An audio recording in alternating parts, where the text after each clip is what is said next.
یا ان لوگوں کی جو روایات ہیں ان میں سے یہ لفظ لیا گیا ہے. اس لیے جب ہم اس کو کلیسیائی حیثیت میں دیکھتے ہیں تو مراد یہ ہے کہ پاسبان وہ شخص ہے جس کے لیے تیموتھیوس کو خط لکھتے وقت دوسرے خط میں 4 باب میں وہ 16ویں آیت پہ کہتا ہے کہ اپنی تعلیم کی خبرگیری کر. جی. اور وہاں جو لفظ ہے وہ ہے بی واچفل، یعنی چوکیداری کر. ٹھیک. اور چوکیدار جو ہوتا ہے اس کے پاس لالٹین بھی ہوتی ہے، ٹھیک. عصا بھی ہوتا ہے اور آواز بھی ہوتی ہے. صحیح. تو یہ اس پاسبان کی ایک الگ حیثیت ہے جی. جو خدا کے کلام میں خدا اس شخص کو جب چنتا ہے کہ وہ پاسبانی خدمت کرے تو پاسبانی خدمت کے لیے اسے ان 3 چیزوں کی ضرورت ہے. اور ان 3 چیزوں میں اس کے پاس جو آواز ہے، اس کے پاس جو وہ اختیار کا عصا ہے، اور پھر اس کے پاس کلام کی روشنی ہے. اور ان 3 چیزوں کے ساتھ، 3 برکتوں کے ساتھ یا 3 اختیارات کے ساتھ جب وہ کلیسیا کی رہنمائی کرتا ہے تو پھر وہ پاسبانی خدا کے کلام کے مطابق پاسبانی خدمت کو سر انجام دیتا ہے. اس لیے ہم جو سب سے آگے چلنے والا شخص ہے اس کو پاسبان کہتے ہیں، اور یہی کلیسیائی روایت ہے. شکریہ پادری صاحب، بڑی خوبصورتی کے ساتھ آپ نے اس سوال کا جواب دیا ہے کہ پاسبان کے بارے میں آپ نے بتایا کہ پاسبان وہ ہے جو ساری کلیسیا کو لے کر پیچھے چلتا ہے، ایک رہنمائی کرتا ہے، رہبر بن کر آگے آگے چلتا ہے. تو اگلا سوال آپ سے پوچھوں گی کہ افسس کا شہری اور کلیسیائی پس منظر کیا ہے، اس کے بارے میں بتائیے گا. ہاں، آپ نے بہت اچھا سوال کیا ہے، کیونکہ یہ جو پاسبانی خطوط ہیں ان کا آغاز افسس کے شہر یا افسس کی کلیسیا سے ہوتا ہے. تو سب سے پہلے میں سمجھتا ہوں کہ یہ بہت ضروری ہے کہ افسس شہر کی شہری یا سیاسی جو زندگی ہے اس کو جانا جائے، اور پھر اس کی کلیسیائی جو اہمیت ہے اس کو جانا جائے، تاکہ ہمیں معلوم ہو کہ سب سے پہلا خط جو ہے جسے ہم پاسبانی خط کہتے ہیں وہ افسس کی کلیسیا کو کیوں لکھا گیا. سب سے پہلی بات یہ ہے کہ افسس جو ہے یہ یونانی زبان کا لفظ ہے. اس کا مطلب ہے محبوبہ یا دلدار. 2 معنی ہیں اس کے. تو ظاہر ہے جب کوئی محب کسی تحریر کو ورثہ تحریر میں لائے گا یا اپنے احساسات یا جذبات کو ورثہ تحریر میں لائے گا تو ورثہ تحریر میں جس کو وہ سب سے پہلے مخاطب کرے گا وہ اس کی محبوبہ یا اس کے دلدار کے علاوہ تو کوئی اور نہیں ہو سکتا. اسی لیے مکاشفہ کے نبوتی کتاب میں مسیح یسوع نے جو 2 باب سے 7 خطوط لکھے ہیں 7 کلیسیاؤں کے نام، میں کوئی ضروری نہیں لوگ مجھ سے متفق ہوں، میں انہیں مسیح یسوع کے کلیسیا کے نام یا دلہن کے نام یا محبوبہ کے نام 7 لو لیٹرز کہتا ہوں. اور ان لو لیٹرز میں بھی افسس کا جو خط ہے وہ سب سے پہلے لکھا گیا ہے. اور اس خط میں اس نے جس بات کا اظہار کیا ہے وہ باقی 6 خطوط میں نہیں ہے. اس میں اس نے گلہ کیا ہے کہ مجھے تجھ سے شکایت ہے. اس نے یہ نہیں کہا کہ تو نے گناہ کیا ہے، اس نے کہا مجھے تجھ سے شکایت ہے. اور ظاہر ہے کہ جو پیار کرتے ہیں وہ گلہ بھی کرتے ہیں اور شکایت بھی کرتے ہیں اور شکایت سنتے بھی ہیں. اور کیا کہا اس نے کہ تو نے پہلی سی محبت کو چھوڑ دیا ہے. اور پہلی سی محبت کیا ہے ہم آگے چل کر اس کے بارے پاک کلام میں سے سیکھیں کہ جب ہم اس شہر کی جو کلیسیائی یا روحانی یا تعلیمی حیثیت ہے اس کے بارے میں سیکھیں گے. افسس جو ہے یہ ایشیائی کوچک کی بندرگاہ ہے. آج مختلف نام سے ہے، یہ ٹرکی میں ہے. جی اور یہ اس وقت جب یہ خط لکھے گئے رومی صوبہ آسیہ کا جی یہ دارالحکومت یا کیپٹل تھا. بالکل. اور سب سے پہلی کلیسیا جو تھی وہ اسی شہر میں قائم کی گئی تھی، ٹھیک. کیونکہ یہ شہر اس وقت اسے عروس البلاد کہتے تھے. جی عروس البلاد کا مطلب یہ ہے کہ شہروں کی دلہن. صحیح. سو اس لیے اس عروس البلاد کا مطلب یہ ہے کہ یہ شہر سیاسی، مذہبی اور تجارتی لحاظ. اور دیگر جو لافل نظم و نسق تھا اس وقت کے یونانیوں کا یا رامنس کا جو نظم و نسق تھا، جو لا تھا، وہ اس شہر میں ملتا ہے. اس لیے یہ ایک مشہور اور بڑی بندرگاہ بھی تھی، جس وجہ سے یہ شہر روپے پیسے میں بہت آگے تھا دوسرے شہروں سے. جی کیونکہ جہاں بندرگاہ ہوگی، آپ اس وقت بھی کراچی سے شروع کر لیں، دنیا کی جتنی بندرگاہیں ہیں آپ کو وہاں سب سے زیادہ دولت ملے گی. اور اس وقت پاکستان میں بھی 56% جو کیپٹل ہے وہ کراچی سے اسٹیٹ بینک کو ملتا ہے. صحیح. تو یہ چونکہ بہت امیر اور سیاسی اور مذہبی شہر تھا، اس لیے یہاں پر مقدس پولس اپنے تیسرے بشارتی سفر پر آیا اور یہاں کلیسیا قائم کی گئی، اور اس کلیسیا کو پھر یہ خط جو ہے وہ لکھا گیا. جی اس شہر میں یہودی بہت کم رہتے تھے. جی مسیحی تو خیر بہت ہی کم تھے، اس وقت ان کی تعداد انگلیوں پر گنی جا سکتی تھی. لیکن اس شہر میں ایمزن نامی قبیلہ جو تھا وہ سکونت پذیر تھا. اور ایمزن نامی جو قبیلہ تھا ان کی جو دیوی تھی وہ ایک عورت تھی. صحیح. ان کی جو حاکم تھی وہ ایک عورت تھی. وہ اس وقت کے کیسر کو اپنا حاکم صرف سیاسی حاکم مانتے تھے، لیکن مذہبی حاکم وہ اس دیوی ماتا کو مانتے تھے. اور یہ جو دیوی ماتا تھی اس کے بارے میں اعمال کی کتاب کے 19ویں باب میں لکھا ہے کہ وہ اس شہر میں، افسس شہر میں چونکہ پیدا ہوئی تھی، اور وہاں اس کا جو یونانی نام تھا وہ ارتیمس تھا. لاطینی زبان میں اسے ڈائنا کہتے ہیں. جی اور یہ وہاں تھی، اور مئی کے مہینے میں ان کا فسکل ایئر شروع ہوتا تھا. اور اس فسکل ایئر میں یہ شہر جو تھا یہ کھیلوں سے اپنے فسکل ایئر کا آغاز کیا کرتا تھا. اور اس شہر میں جو دنیا کا سب سے مشہور مندر ہے جسے ارتمس دیوی کا مندر کہتے ہیں، وہ یہاں بنایا گیا تھا، قائم کیا گیا تھا. اور وہ جو مندر تھا وہ اس وقت اور آج بھی جو دنیا کے 8 عجائبات ہیں ان عجائبات میں وہ مندر شمار کیا جاتا ہے یا اس کو شمار کیا جاتا ہے. تاریخ بتاتی ہے، میرے پاس کوئی اس کے لیے بہت زیادہ ثبوت تو نہیں ہے، لیکن تاریخ میں نے پڑھی ہے، اور اس میں یہی ہے کہ جس دن اسکندر اعظم پیدا ہوا تھا اسی دن ایک یونانی شخص نے اس مندر کو آگ لگا دی اور یہ مندر راکھ کا ڈھیر ہو گیا. لیکن پھر دوبارہ اسے تعمیر کیا گیا، اور جب دوبارہ تعمیر کیا گیا تو پہلے سے زیادہ خوبصورت اور پہلے سے زیادہ اس کو عالیشان بنایا گیا.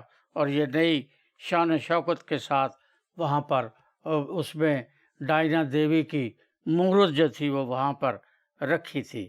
اور لوگوں کا خیال تھا اس وقت کہ اتنی خوبصورت مورت جو ہے یہ انسان کے ہاتھ سے نہیں بن سکتی، یہ آسمان سے اتری ہے، اس لیے اس کو وہاں لگا دیا گیا ہے. اور چونکہ وہاں لگا دیا گیا ہے اس لیے جب آپ اسے اعمال کی کتاب کے 19ویں باب کا میں حوالہ دے رہا ہوں وہاں پڑھیں گے تو پھر آپ کو اس کی صحیح بات پتہ چلے گی. لیکن اعمال کی کتاب سے ہٹ کر یونانیوں کی جو دیوی دیوتاؤں کی تاریخ ہے اس تاریخ کے مطابق وہ یونانی اس بات کا ذکر اپنی کتب میں کرتے ہیں جی کہ جی زیوس دیوتا جو ان کا خدا بندوں کا خدا ہے، جی وہ دریائے فرات کے کنارے محل میں بیٹھا تھا اور اپنے ناخن جو تھا وہ اپنے دانتوں سے کاٹ رہا تھا، اچھا اور کاٹ کے وہ ناخن نیچے پھینک رہا تھا، ہوں اور جب وہ گرتے تھے دریائے فرات کے پانی میں تو وہ دیوی دیوتا بن جاتے تھے۔ تو ایک خیال یونانیوں کا یہ بھی ہے کہ یہ زیوس دیوتا نے اس کو تخلیق کیا تھا اور تخلیق کر کے اس نے اس کو وہاں پر رکھا تھا۔ یہی وجہ ہے کہ آج بہت سارے مذاہب جو ہیں وہ زیوس دیوتا کے اس کام کو اپنی بہت ساری عبادات میں اس کو اس سے منطبق کرتے ہیں۔ آپ نے دیکھا ہوگا کہ اکثر مسلمان جو ہیں جب وہ رسول اللہ کا نام لیتے ہیں تو وہ ضرور ایسے ضرور کرتے ہیں۔ ہاں جی یہودیوں کے ہاں بھی ایسے ہی ہے، اور دیگر جو کنفیوشس ہیں وہ بھی ایسے کرتے ہیں، پارسی بھی ایسے کرتے ہیں، اور اس کی بنیاد یہ ہے کہ جی خدا نے اپنے ہاتھ سے آدم کو بنایا، اس لیے بائبل بتاتی ہے آدم کو خدا نے اپنے ہاتھ سے بنایا، اس لیے وہ جو ہاتھ سے بنی ہوئی کاریگری ہے اس کاریگری کو بنانے والے ہاتھوں کو اس طرح سے کس کرنے سے ہم اس کی عبادت کرتے ہیں۔ تو یہی جو تھا وہ اس دیوی کے لیے تھا۔ صحیح لیکن اس میں جو سب سے گھنونی بات تھی وہ یہ تھی کہ اس مندر کے اندر جو اس کی جو چار دیواری بنائی گئی تھی، اس چار دیواری کے اندر لڑکیاں اور لڑکے وہاں پر خدمت گزاری کا کام کرتے تھے، جن میں 400 لڑکیاں تھیں، اور ان لڑکوں کو اور ان لڑکیوں کو ہیرلڈز کہا جاتا تھا۔ ہیرلڈز جسے ہم عام زبان میں دیوداسیاں کہتے ہیں، جو ہندو مندروں کے اندر آج بھی پائی جاتی ہے، اور ہمارے ملک میں بھی بہت ساری جگہوں کا میں نام نہیں لوں گا، وہاں پر آج بھی ان دیوداسیوں کا جو ہے وہ سلسلہ موجود ہے، اور یہ نظریہ یہ سوچ سندھ میں بھی اور گلگت میں بھی پائی جاتی ہے، اور دونوں جگہ پر جا کر میں نے اپنی آنکھوں سے دیکھا ہے کہ یہ سچ ہے یہ جھوٹ ہے۔ تو یہ جو دیوداسیاں یا ہیرلڈز وہ لڑکے جو اس کے اندر تھے وہ حرام کاری کے لیے تھے، وہ مندر کے اندر جا کر شراب پینا جائز تھا، دیوی خوش ہوتی تھی، اس کے اندر حرام کاری کرنا جائز تھا، دیوی خوش ہوتی تھی، ان سے جو بچے پیدا ہوتے تھے وہ دیوی کے بچے تھے کیونکہ وہ دیوی ان کی ماں تھی۔ اور ایسے دور میں یہ پس منظر میں اس لیے بتا رہا ہوں تاکہ آپ کو پتا ہو کہ اس مٹی سے کلیسیا نے جنم لیا تھا، اور اس مٹی سے جب کلیسیا نے جنم لیا تھا تو پھر وہ کلیسیا جو تھی وہ کس قسم کی کلیسیا تھی۔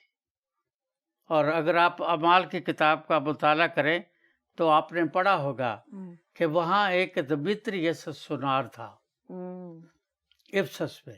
اب وہاں جب لوگ اس مندر میں جاتے تھے تو سونے اور چاندی کے روپہلے اس کے بناتے تھے چھوٹے چھوٹے بندر یا بت، اور ان کو لے جا کر وہ نذرانے کے طور پر وہاں پیش کرتے تھے۔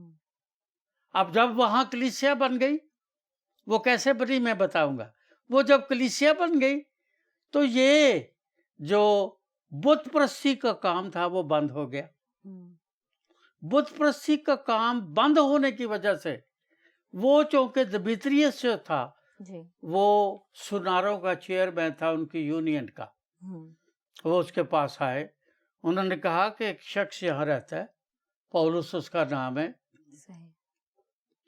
وہ کیا منادی کرتا ہے، یونیکے کے ہاں وہ رہتا ہے، اور اس کی نانی اس کی ماں کا نام لوئس ہے، اس کے بیٹے کا نام تیموتھیوس ہے، اور وہ تینوں مسیحی ہیں، اور ان کے ساتھ کچھ اور لوگ بھی شامل ہیں، وہ منادی کرتے ہیں، اور منادی کا نتیجہ یہ ہوا ہے کہ اب لوگوں نے اس مندر میں سونے چاندی کے جو وہ جا کر بت پیش کرتے تھے بنا کر، وہ بند کر دیے ہیں. ہوں، اب وہ کسی اور خدا کی عبادت کرنے لگ گئے ہیں.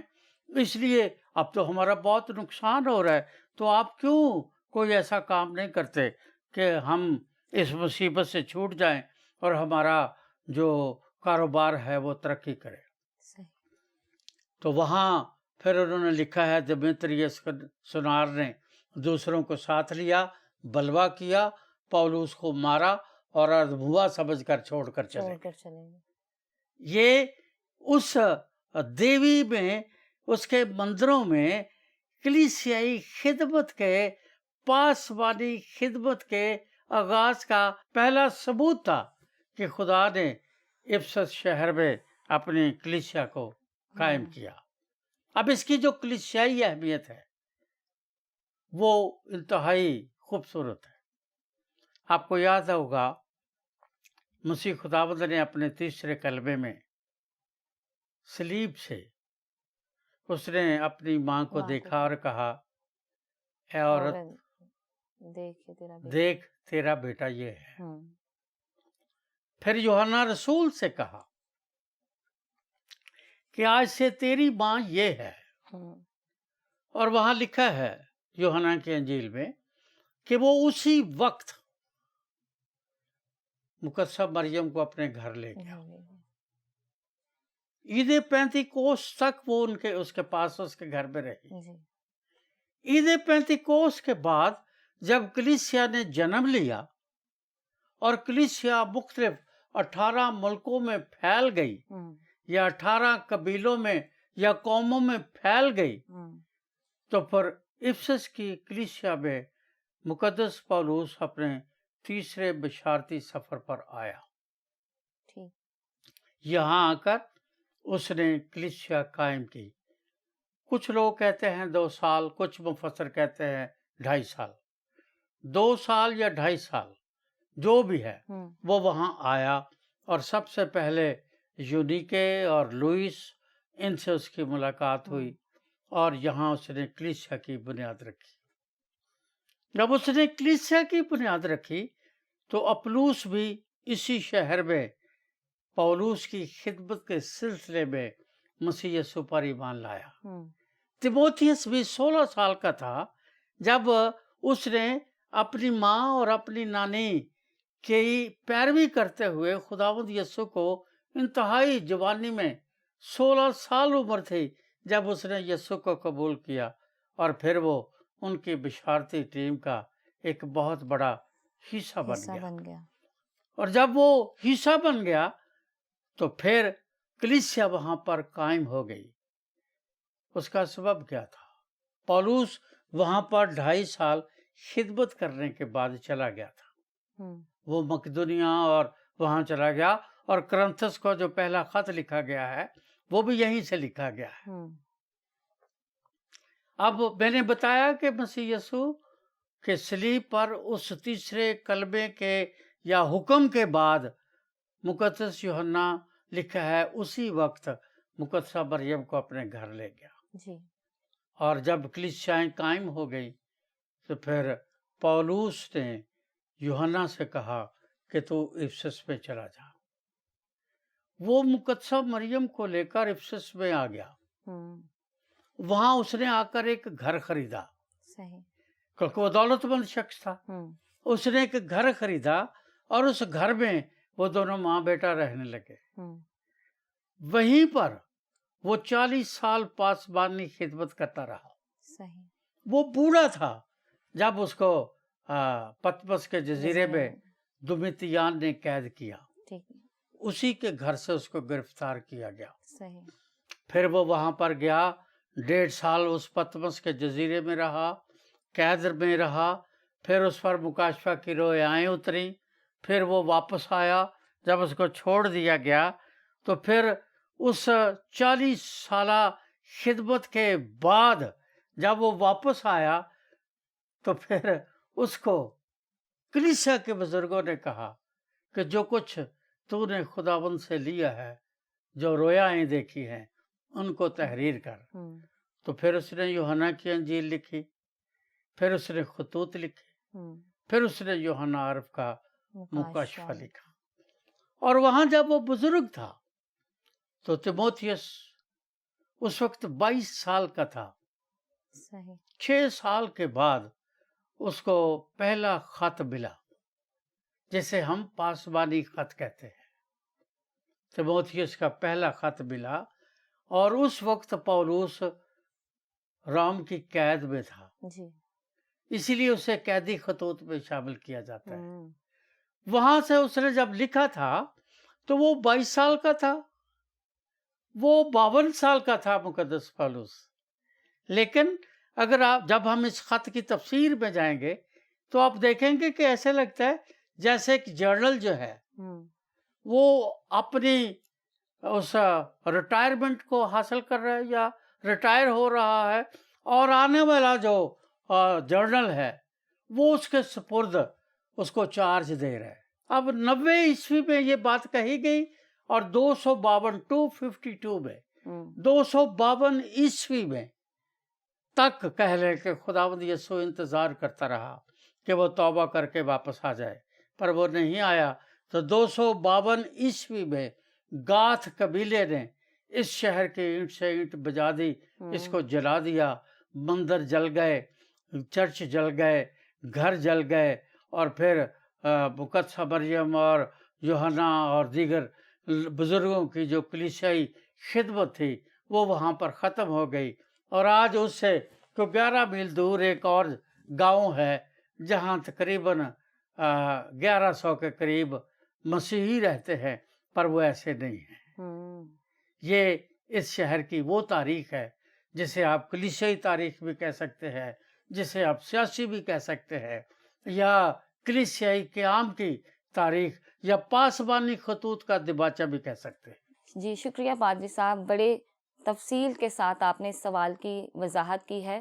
اور جی ناظرین، یقیناً آپ نے بھی آج اس شہر کی اہمیت کے بارے میں تفصیلاً طور پر جانا ہوگا، اور میرا ایمان ہے آج آپ نے ان تمام باتوں سے بڑی برکت پائی ہے. اور بھی بہت سی باتیں ہیں اور کرنا تو چاہ رہے ہیں لیکن وقت اجازت نہیں دے رہا. ہم اگلے ایپیسوڈ میں اس پاسبانی خطوط کے متعلق اور باتوں کو سیکھیں گے، جانیں گے اور ان باتوں سے استفادہ حاصل کریں گے. آج کے اس ایپیسوڈ میں مجھے اور پادری صاحب کو اجازت دیں. خدا حافظ. آؤ ہم خداوند کی روشنی میں چلے، روشنی